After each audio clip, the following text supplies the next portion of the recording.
Hi everyone, welcome to part 3. Okay, we've just had a look at g3 at move 8 for white and how black gets an advantage in every continuation there.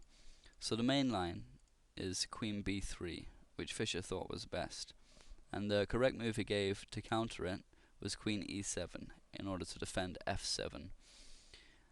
And here the line that Fischer gave as best was h4 from white, immediately playing to undermine f4. And at this point there's theoretical disagreement again.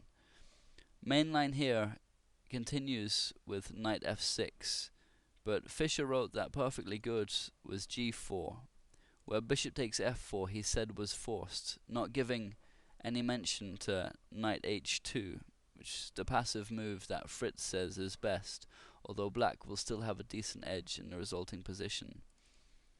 If instead knight fd2, then knight takes d4 is winning for black, especially if white plays c takes d4, because now bishop takes d4 check, followed up with queen takes h4, and it's pretty much game over. Fritz gives an advantage of over 8 pawns. So bishop takes f4, and now g takes f3, and rook takes f3, which was given by analysts at the time as unclear, but Fischer felt that after knight f6 and castling, white has nothing to show for a sacrificed knight, and it's difficult to disagree with that point of view.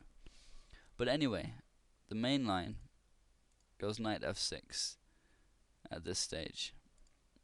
And after h takes g5, h takes g5. An interesting alternative given by Fritz here is the pawn sack after h takes g5, knight h5, with a good edge for black overall in the position. So h takes g5 anyway, it's the line that Fischer gave. Now knight takes g5 and knight takes e4, which is a wild position in Fischer words, but one of which black is still master. He adds that the game is now rife with possibilities. The first one he explores is knight takes e4. The best play continues queen takes e4, rook takes f4, queen e1 check, rook f1, the only decent defense. Now queen h4.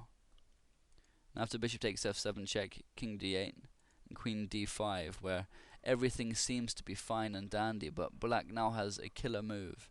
And if you want to try and spot it, then stop the video now.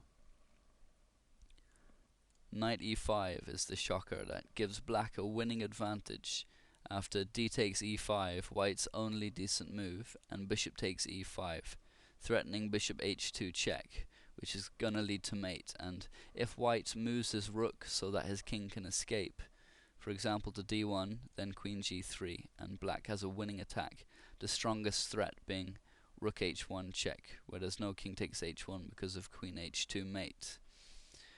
The second possibility he explores, instead of after knight takes e4, is bishop takes f7 check, where best play continues king d8 and knight takes e4, and not knight e6 check, because now bishop takes e6, queen takes e6, queen takes e6, bishop takes e6, all best play. And now again black has a killer answer.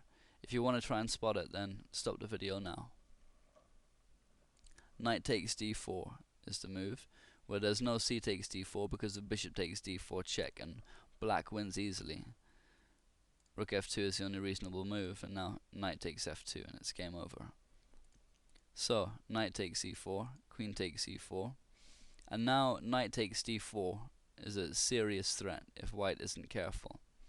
Bishop takes f4 is the line that Fischer gives as best for white, adding that playing instead rook takes f4 loses to queen e1 check, forcing rook f1, and now rook h1 check, again forcing king takes h1, and now queen takes f1 check, king h2 the only move, and now queen takes c1 simply, and black has won a piece for which white has no compensation.